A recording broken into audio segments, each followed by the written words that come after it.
G'day legends, g'day superstars. It's Peps, it's Lace Out, and it's the round 4 review of one of the best weekends of football that has hit the shores, I'd say this season and probably over the last couple of seasons. But I'm your host, Christopher Pepper, the 377 game superstar of the East Keilor Football Club, to take you through an epic round of the greatest game in the world.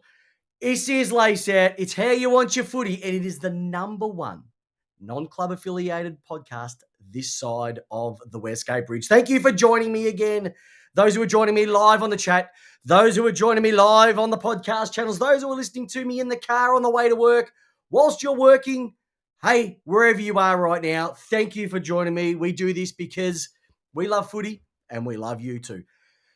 Pretty big weekend of football. It is still a bit raw. The J-Dog, for the ones who missed us last week, Jamie the J-Dog Wallace is not continuing with the show. Just to family commitments and work commitments. It's just taking him a little bit further than he can too. But we love the big fella, and he's going to be on in the near future, joining us for future rounds as well. But for those who are joining us, the Roo Boy's on. He's excited. Good to see the Good Friday game finally getting a crowd. Is Carlton and North the way to go into the future? We'll have a look at that game. We'll have a look at all the games over the weekend. The Magnets are going to be back. We've got the ladder. We've got the scoreboard. We've got a brand new little segment relating to somebody we're just going to keep an eye out towards the draft, and I'll go into that a little bit further.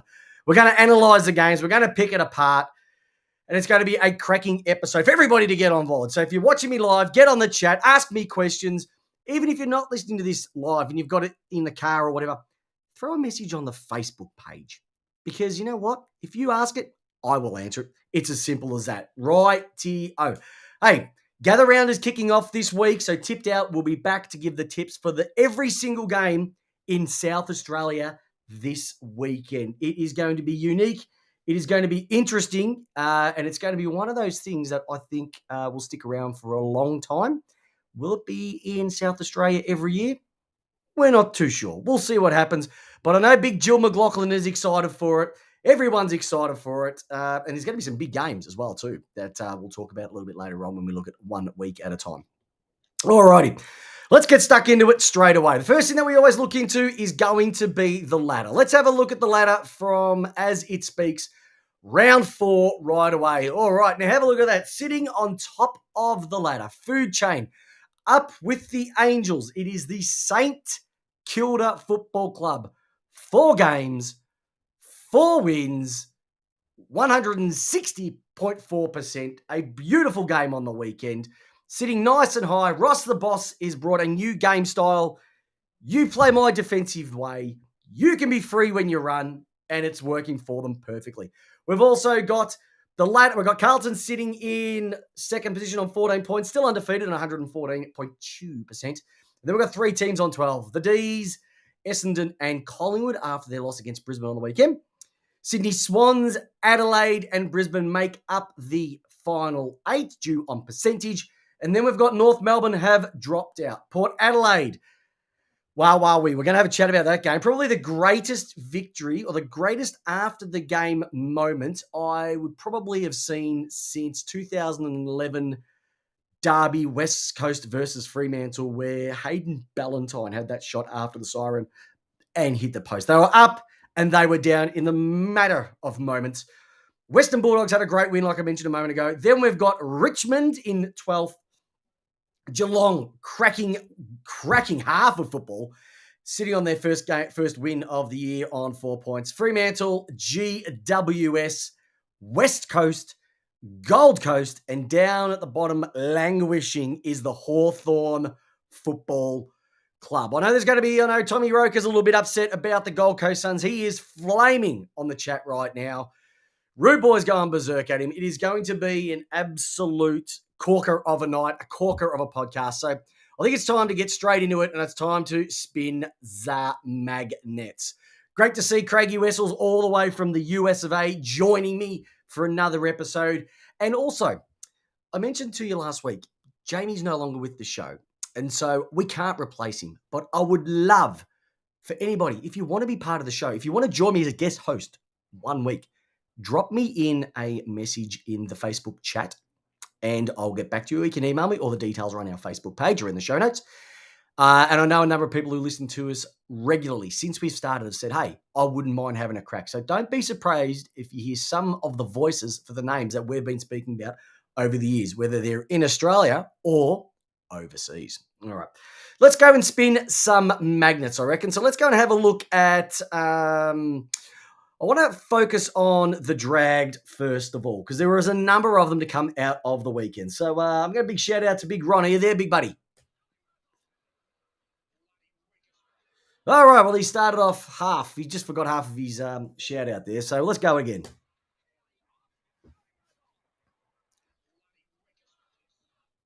All right, let's get into it. First and foremost, we know the Gather Round is kicking off this weekend, and it is going to be a bumper weekend of footy. But I'll tell you what, if you were the AFL, if you were looking at it right now and going, hey, you know what, let's do Gather Round, and I've got a really good idea. How about if we go ahead and play all the games in Adelaide? All right, I reckon that's a great idea. And then what I also reckon that we do is, I reckon a game that will make a little bit of a difference, but not too much of a difference right now, would be, let's go and play Collingwood versus St Kilda. I reckon that'd be a pretty good week. Now, unfortunately, it's going to be a top of the ladder food chain type of game. And it's going to be around about 25,000 plus people are going to miss out from going to a game where virtually teams 1 and 2 on the ladder are going to be. The undefeated versus just recently lost a game. It's a real shame. Could you imagine this game at the MCG? Even down at Marvel Stadium, that place would have been absolutely rocking.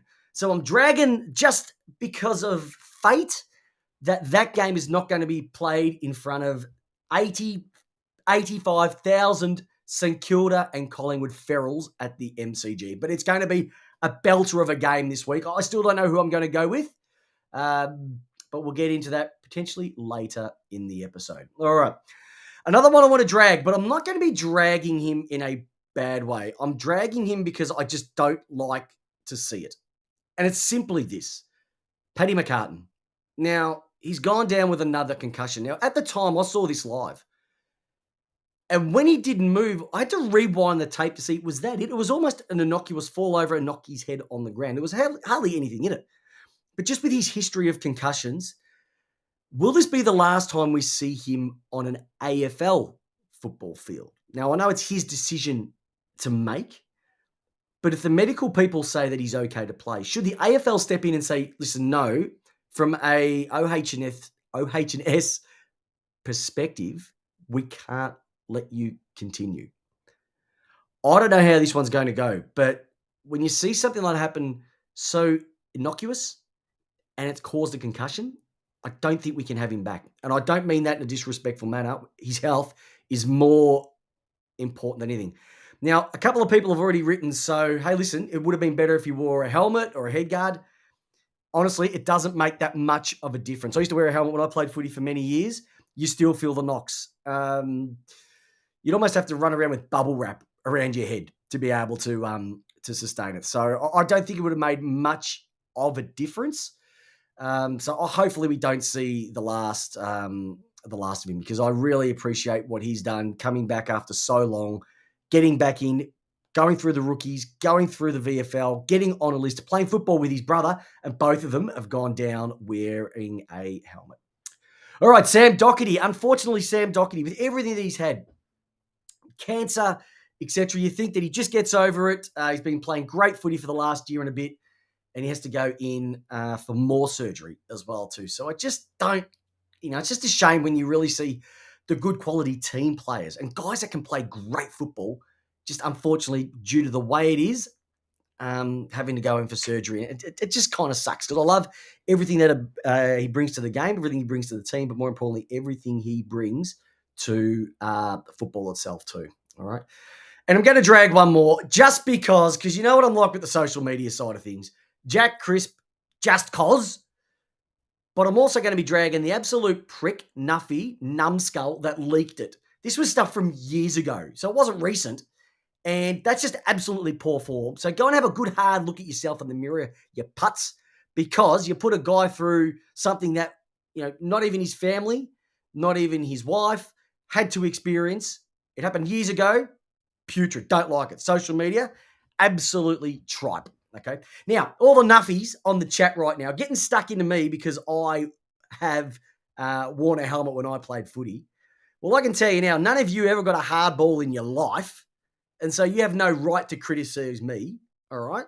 I didn't get this nose hanging out on the wind like you, Tommy Roker, or the Roo Boy or Buzz. I was out there, bottom of the packs, feeding it out too. So I wore a helmet because I was a hard footballer. Simply the way it is. All right. So if you don't like it, don't tune in. No, please tune in because we love you. All right. I want to give some votes. So it's time for some 3 votes. Over to you, Mr. Demetrio. All right. First, I mentioned it quite briefly in the intro. How good was the end to the Port Adelaide, Sydney game? Well, I saw the end of that game. I didn't see it live. And when I looked at the replay, I could not believe what happened. He absolutely flushed that. And about 20 metres out, it looked like it was going through mid-post high. And then it absolutely died. Now, a few people have said who were at the stadium, it was almost like a gust of wind came in and just made it drop. But if I had to drag someone out of this, it would have to be Buddy Franklin not protecting Aliir from going near the ball, and Callum Mills running off the line, premature celebrating, and then the ball dropped. If he'd stayed there, he would have been a chance to block it. So, Aliir, congratulations. That was an amazing effort to think about what you need to do. And for all the Port Adelaide people, especially Jamie Wallace, who saw that, I'm considering, or I reckon you would have gone through a fair bit of this watching that happen. All right. The Cats. How good was their second half against the Hawks? Now, were they back to their 2021 best? I'd say that they were. I think it was brilliant. I will say, though, the Hawks, that first half of that game, I thought the Hawks had them. It was a belter of a first half. And then it's one of those things, you go and do some stuff around the house, housework, you take the kids out for a bit, come back in. And what happened? My goodness gracious, they've been absolutely slaughtered by 82 points. And if you have a look at that third quarter, it is one of the most blistering third quarters we have seen in a long, long time. Now, are the Cats back? Too hard to look at. I will say one thing, though. I think they might, out of all the 9 lives, I know there's been a few of them this year, I think that might be their last life. If they do that again this week, maybe they're back. But they have to continue to play great football. And there's one bloke who's playing for them, which I'll get to very, very soon, who is, in my humble opinion, the number 1 player in the league. He has to be. He has to be the way that he's going about his football right now, because he was the only one keeping him in a game a number of weeks ago, and he's the only one that kept him in until halftime, and then we saw what he did after that. So we know who we're talking about. And last but not least, it was actually good to see. I went and watched the Melbourne West Coast game. Not focusing on the D's on this one, but the Eagles had no right to do what they did. They had 10 changes from the week before, and to come out and have a really hard crack at the D's for around 2.5 quarters was exceptional. And I think they've got a bit of a future there at West Coast. I think just Simpson needs to pull the trigger and play the young kids. Because if you're expecting to get the stuff out of the old blokes, they're breaking down. You got to play these kids. Don't worry about it. The season's over for you guys. You might as well get games into them. Do what Hawthorn did. Get the games into the kids, because that will definitely play out over the next coming years. So there you go. We've spun the magnets. Who's been dragged? Who's got the votes? It's all clear now. Beautiful. Look at some of the things that are coming in off the chat. Loving what I'm seeing right now. Danger's cooked. Noah Anderson, they absolutely love it. Rue Boy's saying that maybe the Horny Francis guy needs to have a few more ice baths. He would have had an ice bath probably at home. Maybe his mum tipping the ice into the bath. And a few others as well too. So keep coming in, because it is absolutely gorgeous what we're seeing. All right. Rising Star time. Let's have a look at the Rising Star. Now, at one stage tonight, we didn't even have the Rising Star announced until I reckon 30 minutes ago. So that is how fine the announcement is. And after this guy's game on the weekend, if you saw the highlights, he is an excitement machine. And I'm talking about St. Kilda's Mitch Owens has been rewarded for his scintillating round 4 performance with the NAB AFL Rising Star nomination. It was every Saturday night as they bounced and trounced the Gold Coast Suns by 53 points. Now, the 19-year-old, he racked up 27 possessions. 19 of those were contested, as well as 2 goals and 7 score involvements against the Suns. He also then had to go in the racket times, recording 5 hit-ups to go with the 5 tackles and 5 marks. He was absolutely everywhere. Buzz would have been absolutely dreaming about this guy. And he also picked up 8 coaches' votes in the AFLCA Champion Player of the Year. So to you, Mitch Owens, Rising Star, round 4, there is our nomination. All righty. Okay. You know what it's time for now? It's a segment, like this is the segment that everybody says, when guys are kicking goals, when they get to 3, they want to go to 4. They want 4 to be 5. But they really want that 5 to become a 6. Because if it's a 6, that means it's time for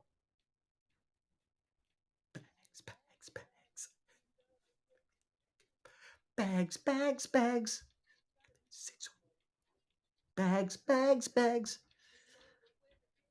Woo! Oh, and was there bags? 3 bags on the weekend. So it all started on the Thursday night with the Brisbane Lions taking on the Collingwood Football Club. And I'll tell you what, old country road himself, Charlie Cameron, came out and kicked a beautiful 6 sausage rolls against a pretty solid Collingwood backline. But he was everywhere on that Thursday night. But when you think that was good, we had Good Friday. And that guy again, Charlie, not Charlie Brownlow, Charlie Curnow, came out and kicked 6 against a pretty good North Melbourne team as well too. So is he having a cracker start to the season? And he's continuing his 2021 Coleman medal form. And just when you think that was it, just when you thought that was going to be the pinnacle, because the big, the amazing Jeremy Cameron comes out against a pretty woeful Hawthorn after halftime and kicks not a 6, but it was 7 heaven for the great guy. Now, according to the great man Tommy Roker on the chat right now, he is saying that Jezza is on track for 98 goals. But as we're having this conversation, and I was chatting to him during the day, he asked me a question. Peps, if someone doesn't kick a ton in the home and away season, is it a tainted 100? Is it a tainted ton? And I say no. If you kick a ton in the season, full stop. Doesn't matter if you play finals, etc., because you had to kick those goals to play finals, and you got to kick those goals to win finals. But Tommy was a little bit, it should have an asterisk with it if they kicked 100 over the 100 goals. Now, he's saying also maybe because there's an extra round this year for 23 games, should there be an asterisk? Well, I don't think it's going to go back down to 22, to be honest, Tommy. I think it's going to be 23. I think it's even going to increase to 24 games when the 19th team comes in. And there is a reason behind that, which I can go into another time. But I think it's going to go to 24 games. So regardless how many games the season is, we could go back a couple of years ago and put a massive asterisk next to the 2019 year where everything was hit by COVID. Do we go back and say, well, that year, 2020, it was only 17 games that season. Do we then do it as well? Okay. So I know it's always been 22, but unfortunately things are going to change. It will be going to 23 rounds. I think it's going to go to 24 rounds, and you just play it for what it is. Times have changed. The game has changed. If you kick a ton, you kick a ton. And if you kick the most of the season during the home and away season, which everyone plays, you still got the column. But if you don't agree with me, leave a message in the chat. Leave a message on the Facebook page. All righty. Okay. Let's have a look at the scoreboard. Now, the scoreboard, as we spoke about last week, is just a bit of a review of the games. Now, I don't go into it too much, but I've just been having a little bit of a look at the statistical analysis when it gets into this as well, too. So I wanted to have a bit of a chat about it. give you some thoughts and just give you some ideas on, well, who dominated and why they dominated as well. All right. So the first game that we had was the Thursday night. We know that Brisbane slaughtered Collingwood at the Gabba the Hutt in front of a crowd of 33,565. An absolute belter of a crowd. The place would have absolutely been rocking. And I don't think there would have been too many people who picked Collingwood to lose that game. But we saw what happened on the weekend. And it was an absolutely sensational game.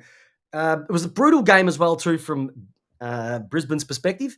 The way that they decided to set themselves up, they actually put some time into Nick Dacos. I don't know why people haven't been doing that for the entire year. He still came out as the highest rated player on the ground as well, too. But here's the thing. I did watch that game, but I didn't notice him as much as the previous 3 weeks. Now, it might have been the fact that they lost, but there were other players who I thought had much better games, yet he was the one who seemed to have got the coaches' votes. I thought Joe Daniher was exceptional. His goal kicking is absolutely useless. We know that. But his ruck work, he was moving up the ground a lot more, and he was becoming an option as well, too. He had also 6 inside 50s, 9 contested possessions as well, too, and spent 81% of the time on the ground. So he was really, really good across and picked up 20 disposals of his own. Cam Rayner, beautiful move down forward. I don't know whether you can do it every single week, though. I think it's going to be one of those things that horses for courses. You love his big boot coming off the half-back line, but his 4 goals, he took a bit of a hanger in the first quarter as well, and he really set that win up for the Brisbane Lions and also came out as the 3rd highest ranked player on the game as well too. Scott Pendlebury, brilliant. Brody Mychek was awesome. He just does what he has to do every single week, whether it's making a presence. He came out also, you got to remember, he had, from a goal perspective as well, he also kicked 3 goals, had 5 shots as well. It was just one of those games. Brisbane were just brutal around the football, and they made Nick Dacos accountable for his actions as well too. So it was brilliant to see, awesome to see, and really, really liked what I saw from the Brisbane Lions. Unfortunately, they don't do it when they come down to Melbourne. So it's going to be interesting to see whether they can continue that as well too. And even I like the way that Hipwood attacked the Packs as well too. Absolutely a complete turnaround from the week before when they were both pretty average against the Western Bulldogs. All right. The Good Friday game. There's not really much to talk about. It was the Twin Towers who destroyed North Melbourne. It was Curnow. And it was also Harry Mackay. I thought Harry Mackay was magnificent on the weekend as well. I will say one thing, though. I think that he needs to move out the ground and leave that forward 50 to Charlie Curnow. But Charlie, is he just having an absolute stellar start to the season? Now, Drew Boy, I know you having a crack at the umpires, but the umpires weren't exactly the reason why you lost the game. It wasn't like the GWS game the week before, but absolutely sensational in terms of what we saw there. Davies Uniacke, magnificent out of the middle. Like, you can't ask for a guy to lead your team, and you saw the difference he made from not playing the week before to this one. Cripps stood up as well too. I would also say Sheasel, the Cheasel, no one is going to be beating. If the Cheasel keeps going the way he's going, no one is even going to get near him when it comes to the rising star. We all thought that Ashcroft would lead it. But did anyone really see what Harry Sheasel is bringing to the game? He had another 37 disposals. Like, this kid's in his 4th game and racking up 37 against a really good midfield in terms of Carlton. And he also had, you got to look at it, he had 444 metres gained, and he went at 81% from his efficiency as well too. So absolutely sensational. Even picked up a few coaches' votes, I think, as well too. I think one guy that slid under the radar for a lot of teams, and I've watched him so far this year, Zach Fisher coming off halfback has been brilliant. He almost does a bit of a defensive tagging role, in my humble opinion, but he is playing some cracking football at the moment. He also had another 28 disposals on the weekend, going at 78%, and spent 77% of the time on ground as well too. But he is just making a name for himself, and he's doing awesome stuff across the board. But Curnow kicks 6, Mackay kicks 4. When you're getting 10 out of your big boys, you really can't ask for much more than that. But I have to give a special shout out to he's the older statesman, Todd Goldstein. On the weekend, he was up against it, And he also had 33 hitouts as well, too. So just, got to remember, they didn't play him round one. And since he's come back, he has been an absolute servant for that team. And he'll go down as a legend of the North Melbourne Football Club. So it's good to see him getting back into some awesome form as well. All right. Let's have a look at Adelaide and Fremantle. Can I ask you a question, ladies and gentlemen? Has Adelaide Football Club got the single best forward line in the league? What do you reckon? Okay. Well, I reckon that there's something there as well too, because you got Jordan Dawson playing great footy. You've got Walker doing what he needs to do. Rankin doing what he needs to do. You got Rochelle. You've also got Riley Thilthorpe as well too, going down and having a few as well too. They've just got a great forward line. I love what they see. I don't think Geelong has the great forward line. Rue Boys just mentioned that. I don't think Geelong has the best forward line. They've got the best forward, but Tommy Hawkins is a shell of his former self, and I don't think we're going to see him get back to normal. But they were really disappointing again, Freo. I think a lot of people picked Freo to win this game, but they were really disappointing in what they served up. Jordan Dawson was best on ground. Really disappointing for everything that we saw there. Where are Fremantle? Like, what do they stand for? This team made finals last year. I can't see them making finals. They haven't got better. They got rid of Rory Lobb because they thought that they had enough firepower with Fife down there. He isn't doing anything as a forward, so that's going to have to change. They've brought in Jackson. He played a little bit better, but, you've got to give this guy time to develop. But they don't move the ball fast when everybody else is, and they are going to miss the 8 when a lot of people have picked them to make it. Their best player was Alex Pearce and Michael Walters as well too. So it was great to see Walters finally getting some results on the scoreboard as well too. But yeah, it's an interesting one, isn't it? Like, what are they going to do? How are they going to do it? Like I said, Walters kicked 3, but outside of that, it's not. Actually, didn't kick any. Wow, I'll take that back. I thought he kicked 3. No, he didn't kick any. Yeah, really disappointing for Fremantle, and it's going to be an interesting one for Justin Longmuir as well too, because if they miss finals after what they did last year, it's going to be a challenging one for them all. Okay, I actually picked them in the top 8. Craigie Wessels didn't pick him at all. Okay, I did pick this game though. Richmond versus the Western Bulldogs. All right, we've spoken about Brownlow favourites a little bit in the last couple of weeks. Now, you've got Clayton Oliver playing great football. I mentioned this guy a little bit earlier on, Jeremy Cameron playing sensational football. You've probably got Tim Kelly playing good football for West Coast, but they're not winning games, so that makes it a bit of a challenge. But Marcus Bontempelli's last couple of weeks have been nothing short of amazing. He led them to the win against Brisbane and then came out in a pretty average day weather-wise, and he was able to lead this team to a win against Richmond, which a lot of people picked for them not to do. I did pick the Bulldogs, so I'm very, very proud of that. Richmond are an interesting one. When they're full tilt, they can pretty much, I reckon, beat anybody. But at the moment, they're in a bit of trouble.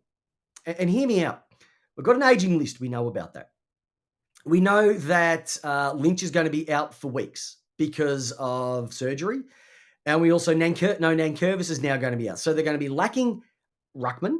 They're going to be lacking their best forward. That means it leaves it all up to Jack. And I don't think Jack is that key major forward anymore. I don't know where they're going to kick their scores. I know there's going to be a lot more pressure on Dusty to perform.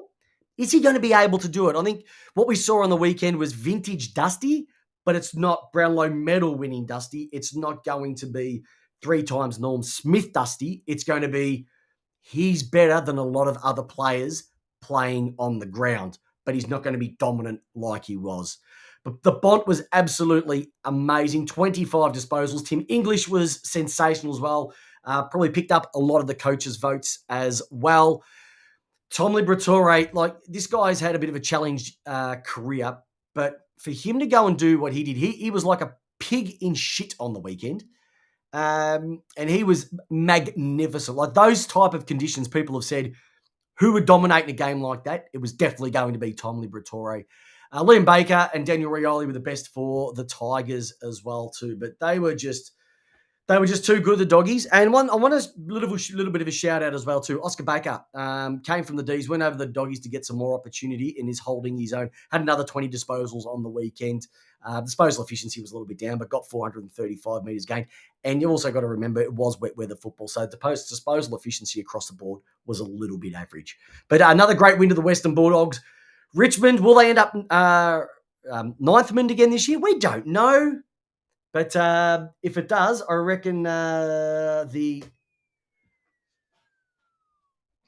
we'll be out for maybe Dimmer if they do miss the finals. We'll never know.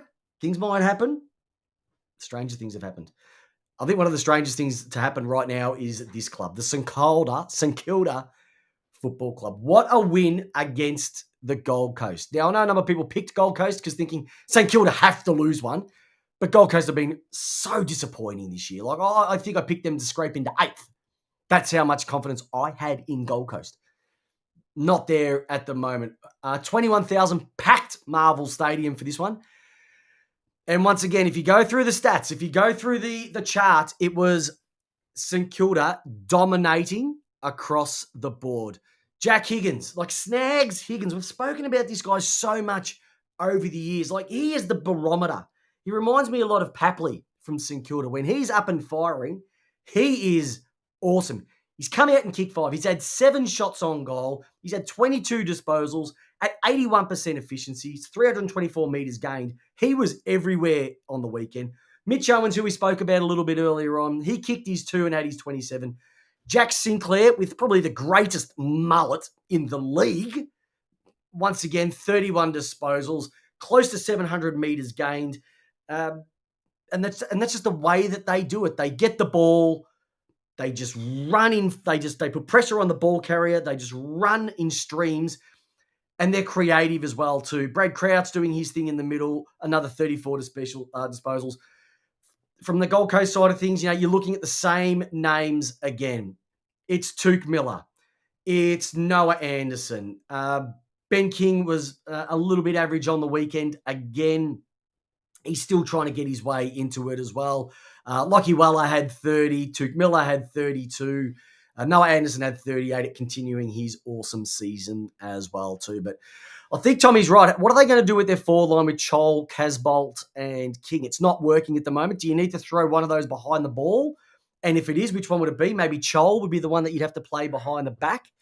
Do they need to make a change and move one of the guys? And then maybe you can't put a David Swallow onto the wing. Do you put someone like a Ben Long onto the wing? I don't know, but they don't have. Once it comes out of the middle, because they're able to extract it with Raul Anderson and Miller, we don't have anybody to run the ball out. Maybe Ben King to centre half back just to get him in behind the ball, and then he has to run way and not put the pressure on him to kick goals, because at the moment it's not working. But it's also going to put a lot more pressure on Stuart Dew. Is he going to survive the year if Gold Coast continue this way? Because we know a lot of players signed up to stay because he was going to be there. So do we pull the cart before the horse before the cart? I don't know. It is a really difficult one to look at. But it's going to be an interesting few weeks for the Gold Coast Suns and where this club goes. But we know that St Kilda are playing great games. They're playing great footy, and they're going to have a corker of a week this weekend at the Gather Round versus Collingwood. That is going to be an absolute ball terror. Sydney versus Port, the game of the year, I'd say so far. It was magnificent. It was awesome. The way it finished blew minds. Jamie Wallace would have been rocking hard, let's just say that, with the way that game finished. And Sydney supporters would have been absolutely shattered the way that happened. Chad Warner was BOG by the length of the Flemington Straight. 30 disposals, 500-odd metres gained, closely followed by Oliver Florent as well too, who had 890 metres gained as well too, 8 contested possessions. Zach Butters, Finlayson, everything that Finlayson's going with his wife back home, he was able to bring his mind to the game, 18 possessions, dominated around the ground, 10 contested possessions as part of that, and kicked 3 goals. And a game that we just like to see. Dersma was there, and the man of the moment, Aliir. You know what?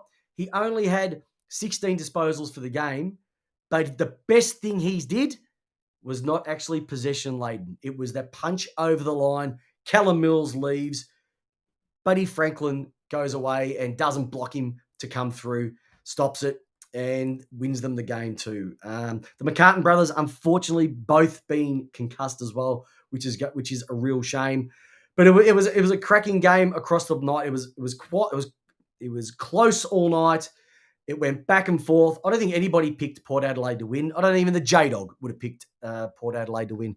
But it was a game for the ages. Horne-Francis had 18 disposals, only went at 45% for his contested possessions averages there. But look, I tell you what, that's the type of game that Port Adelaide needed to win to give themselves some confidence. And Port will be pretty disappointed after their start 2-0 to lose to two, virtual top 8 teams. And yeah, it's going to be a tough one for them to swallow. So they can regroup this week, go to gather round, get on the road with the boys, and hopefully get another win.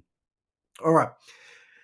Essendon versus GWS. My goodness gracious. Where are the Essendon supporters? I know Andy Bridge is on here tonight, as he always is, and he'll be absolutely flying when it comes to the Essendon Football Club. They are loving what they are doing at the moment.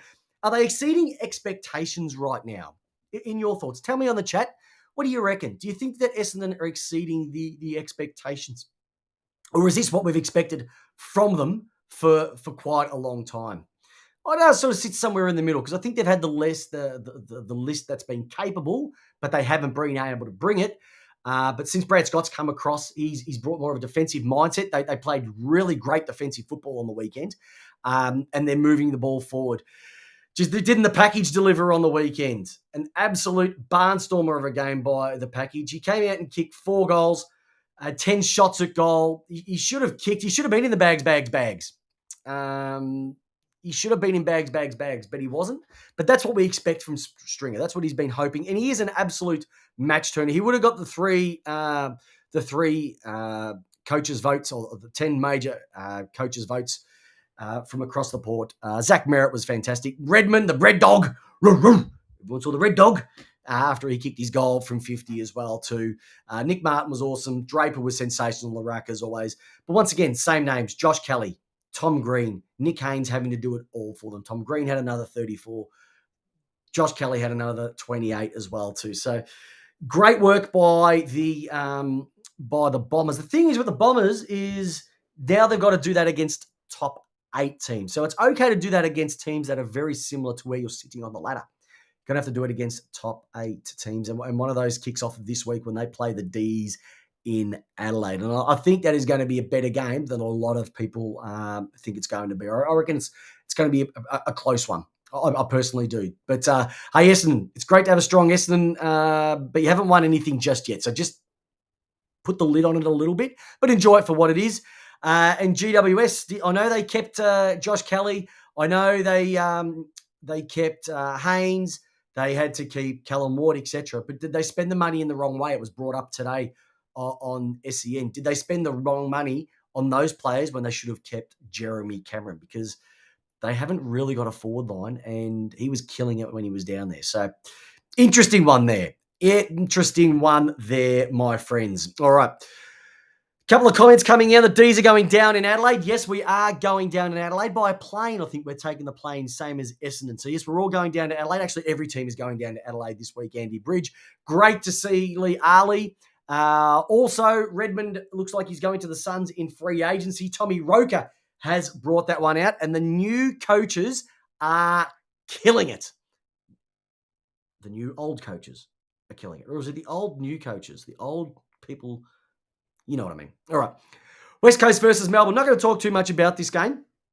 Tori's just joined us at the perfect time. Tori Williams, the absolute superstar she is, as we have a quick chat about the D's. That was sensational. It was a pretty good game up until halftime. I thought West Coast held their own. They were running the ball a lot better. They weren't slow. They were willing to attack. But it was just what Melbourne did, what Melbourne had to do. Okay. It took a while for them to get into the game, I would say. But once the usual suspects of Oliver, Petrarca, Tom McDonald coming back after a week off, back into the team, comes out and kicks 4. Bailey Fritsch does what he needs to do. Keziah Pickett kicked 2 goals, 6. He could have been in bags as well too. He could have had a day out. But it was just possessions across the board. Oliver had 34, 297 meters gained. So a lot of handballs in that as well too. So setting up his opponent, teammates as well. But Tim Kelly, like I said at the start of the episode, he had a cracking game, 703 meters gained, 36 possessions, kicked a beautiful running goal in the last quarter, and they did what they had to do. The interesting thing to really come out of this is the form of Brodie Grundy. Now, I know Brodie Grundy was brought in as a second ruckman to Max Gawn, but he had 33 hit-outs himself. He also had, you've got to take this into account, 22 disposals. He did go up 54%, but 13 of those were contested and 6 score involvements.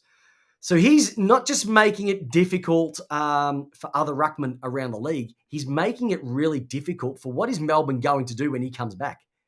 Are they going to play him as the primary ruckman and are they going to move Gawn down forward? I don't know. What would you do? Tommy Roker is saying Cozzy's going to the Crows. Maybe. I don't know how they're going to either pay for him. More importantly, they've got no draft picks to offer.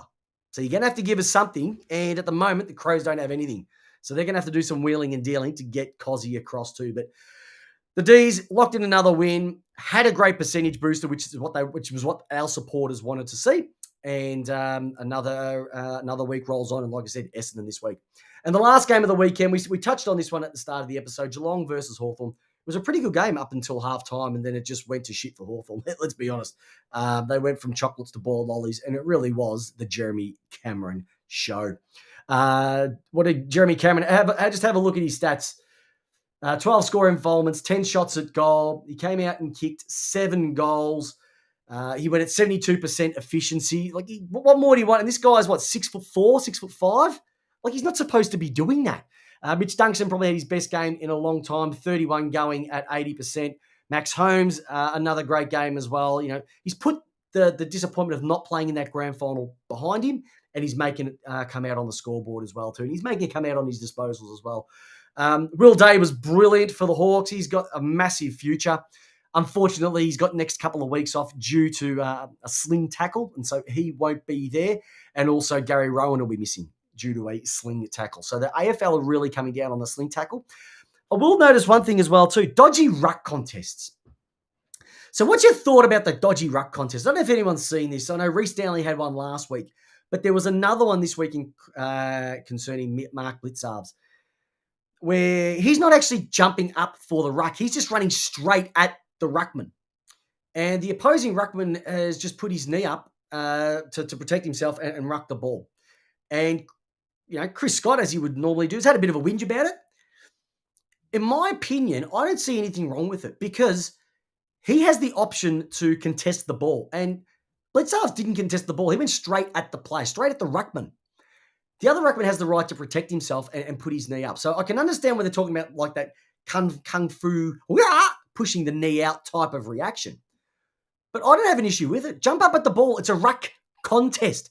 And I can tell you now, if they go up to a straight throw up rather than a bounce, you're going to see more ruckmen not jumping at it and taking it like a basketball or a netball tip-off. And it's not what we want to see.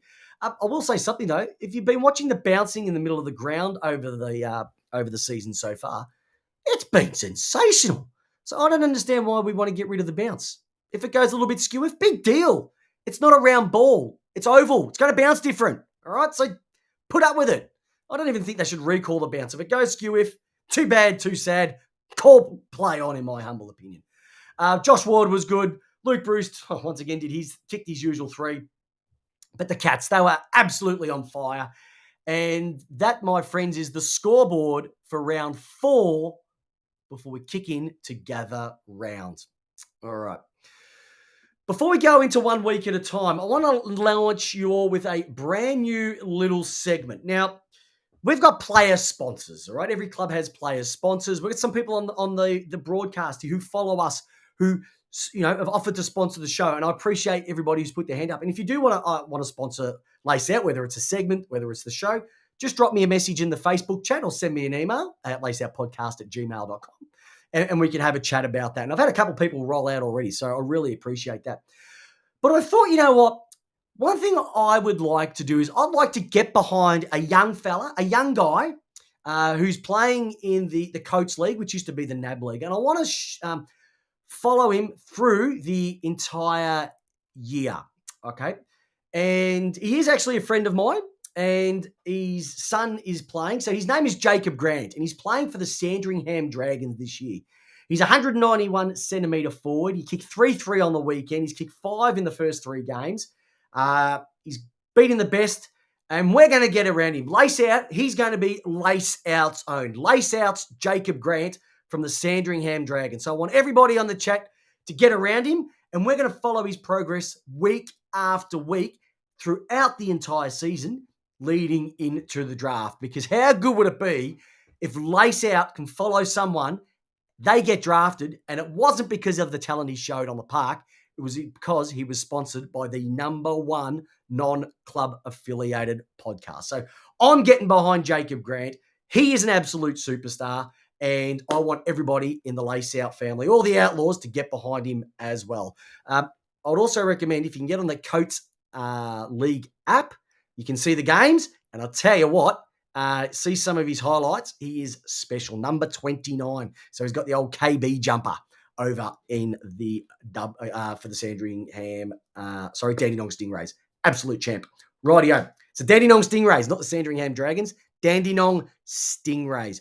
Where will he go?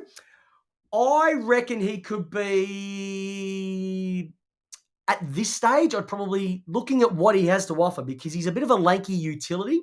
At 191, he's agile. They did some pre-season, just a bit of a heads up. They did some pre-season testing, so like the camp that they do at the end of the year, and he broke the record for the standing jump. Okay, by about 11 centimeters. So the guy can play and the guy can jump. I reckon he could go, if he continues his form, he could go anywhere from early third, late second. But you just don't know what the draft is going to look like, because if you think about a couple seasons ago, there was a guy by the name of Luke Jackson that Melbourne picked up with pick 3. And he plays in a very similar type of manner in terms of the flexibility, the lankiness, etc. So I'm behind him, and I want us all to be behind him as well too. So, yep, he's for Vix only. And the reason why I'm saying Vix is because I don't know much about the kids in the other states. So can he kick both feet? Yes, he can. So, Tommy, if you got anyone from Queensland that you can let us know about, throw it in on the chat. If anybody knows anyone from the Sample or the Waffle, the young kids, the Colts, let us know about it as well too. But we're getting behind Jacob Grant because he is an absolute little star. All right. We're at the last part of it. It's been a great episode. Lots of chat going on, lots of banter. I absolutely love it. But I want to have a look at 1 week at a time. Tommy Roker's also just mentioned Jed Walter is going to be an absolute star, and he could be going early as well too. So look out for him for the Stars, okay? Craig Wessels over there in the US, he's just stated, I can safely say that we don't have a single player in our comp this year that will be draft eligible. Understandable. I think you need to be in this country before you can actually get drafted or introduced to the combine. But you never know. They might bring them over one way. Hey, we got Mason Cox over here.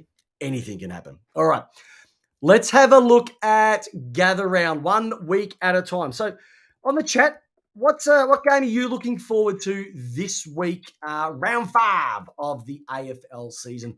All games are going to be in Adelaide. I reckon, just looking at this, I'm really excited for, funny enough, the last game of the year. Last game of the round, which has been a big weekend. Collingwood versus St Kilda, 450. Like we always talk about the graveyard shift. How good is that going to be? 450, you're sitting down with an early dinner, watching these two teams belt the living suitcases out of each other. It is going to be a corker. Essendon Melbourne, I think, is going to be a bit of a tight one. That's going to be the broadcast games, 4:10 p.m. Port Western Bulldogs is going to be an interesting one. Two teams had great wins on the weekend. I think that's going to be pretty good. Fremantle Gold Coast, whoever loses, their season is done. Finished Kaputski. And I even think the Thursday night game, Adelaide versus Carlton. What a game to kick it off. Adelaide Carlton, Thursday, 7:40 p.m. at the Adelaide Oval. That is going to be a belter. Could you imagine if Adelaide win that? They are going to be right and ready for a top 8 finish. But if Carlton win it, they're going to be going 5 rounds without losing. So it is going to be a corker. It's going to be unique. It's going to be one of a kind. It is going to be sensational. So remember, if you're going to the MCG, if you're going to Marvel, there's not going to be anything on, okay? You can only watch the games on TV unless you're in Adelaide. Simples, all right? Simples. And one other thing that's simple is the end of this episode. It has been a cracker. The chat has been going absolutely non-stop berserk. So everybody who's joined us tonight, thank you very much. You're the reason why I do this show. And without you, we don't have one.